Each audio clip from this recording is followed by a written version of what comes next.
సినిమాలో మాధవ్ అనే క్యారెక్టర్ చేశాను. మాధవ్ క్యారెక్టర్ ఏంటంటే అతను బడ్డింగ్ యాక్టర్.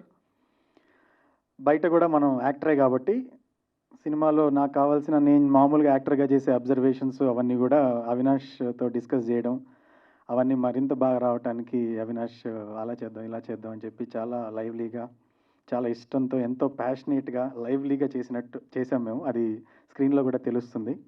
అసలు మామూలుగా మనందరికీ సినిమాలంటేనే చాలా ఇష్టం. ఆ సినిమాలో ఇంకో సినిమా గురించి సినిమా తీయటం అంటే అది ఇంకా చాలా బాగుంటుంది చూడటానికి. ఇది మీకు ఇది థియేటర్కి వచ్చిన వాళ్ళందరూ కూడా గ్రూప్ వాచింగ్కి చాలా బాగుంటుంది. మీ ఫ్రెండ్స్ గ్యాంగ్తో వస్తే ష్యూర్గా నవ్వులు, కేకలు, విజిల్స్ ఇవన్నీ కూడా ఎక్స్పెక్ట్ చేస్తున్నాం. నాకు మైండ్లో సబ్కాన్షియస్గా ఆ పిక్చరే ఉంది. మైండ్లో థియేటర్లో అందరూ గోల్ చేస్తున్న పిక్చరే ఉంది.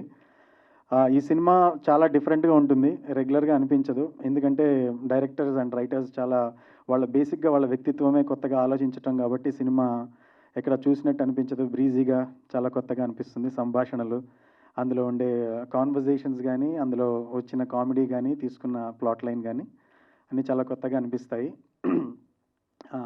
ఇలాంటి ఫిలింకి ఇంత అడ్వాన్స్డ్ ఫ్యూజన్ ఉండే, లిరికల్ వాల్యూ ఉండే ఒక మంచి మ్యూజికల్ ఎక్స్పీరియన్స్ రావడం మనకు చాలా అరుదు. ఈ ఫిలింలో 3 సాంగ్స్ ఉన్నాయి. Emotional song, rap song and love song, ఇలా చాలా బ్యూటిఫుల్గా ఉన్నాయి.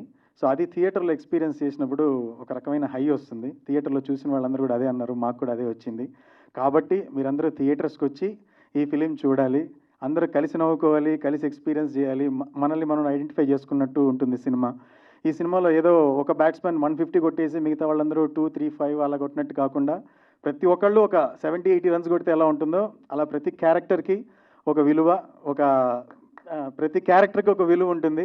ప్రతి క్యారెక్టర్తో ఒక్కొక్కళ్ళు ఇది నేనే కదా, ఇది తను నేనే కదా, అలాగ ఒక్కొక్కరికి కనెక్ట్ అవుతారు. సో వైడ్ రేంజ్ ఆఫ్ ఆడియన్స్లో వైడ్ రేంజ్ ఆఫ్ క్యారెక్టర్స్ కనెక్షన్కి ఛాన్స్ ఉంది. సో ఈ సినిమా చూడండి థియేటర్స్లో, గ్రూప్ వాచింగ్ చాలా బాగుంటుంది. అండ్ సినిమా అయిపోయిన తర్వాత ఒక విధమైన అరే మనకి ఒక టీం ఉంది కదా, మనం ఎందుకు చేయకూడదు అని ఎవరికి వాళ్ళు పర్సనల్గా వాళ్ళతో వాళ్ళు మాట్లాడుకుంటారు. బయటికి వెళ్ళిన తర్వాత ఆ టీమ్ స్పిరిట్ యొక్క ఇన్స్పిరేషన్ అనేది మనసులో ఫీల్ అవుతారు.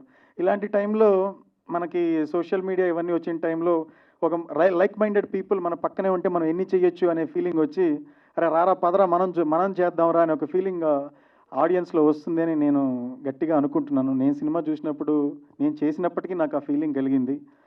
ఇలాంటి చాలా బ్యూటిఫుల్ ఫీలింగ్ అన్ని సినిమాల్లోనూ రాదు. ఈ సినిమాకి అందరూ వాళ్ళ బెస్ట్ ఇచ్చారు. అండ్ మీడియా వాళ్ళు కూడా ఈ ఫిలింని వాళ్ళ తరపు నుంచి ముందుకు తీసుకెళ్తే చాలా హ్యాపీగా ఉంటుంది.